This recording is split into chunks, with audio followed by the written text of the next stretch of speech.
We're here with Brian Herr, who is currently on the Board of Selectmen and a former planning board member, and you held the chairmanship there too, didn't you, at one point? No, I was the vice chair and chair of Zach. Chair of Zach. Right. What do you think the difference is in this campaign?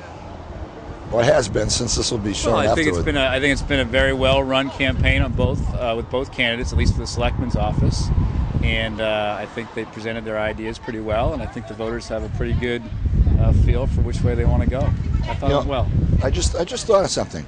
If and I'm not saying putting anybody into any sort of compartments here or trying to nail anything down, but it just occurred to me that you and R.J. Durney may actually vote alike. Not just because you're Republicans, but core values, et cetera, et cetera. Yeah. And that Mary Pratt and Mike Shepard may vote alike. And then on the Osmood and the Western Nursery stuff, that would leave a 2-2 tie.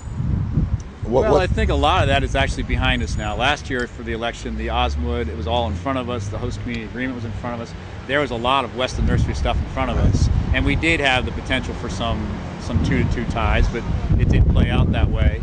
I think going forward, though, I'm not sure how much more the selectmen are going to do at the macro level as far as Western Nurseries goes. I think a lot of that now goes to the planning board, and we'll wait and see how it goes. But I think as far as the way votes go, Mike and I voted together several times this past year, and Mrs. Pratt and I voted together a lot. We called each other a voting block every now and then. So I think the dynamics are a little bit different these days, and it'll probably continue to I think, go that way, whether RJ gets elected or Muriel is reelected.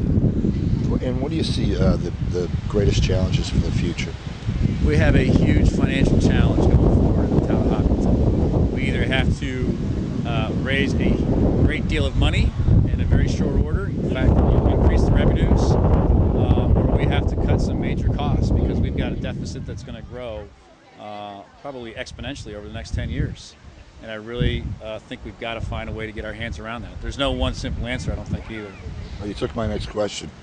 Yeah, I think it's going to take increasing our revenues. We're going to have to trim costs wherever we can. We got to consolidate services within town government.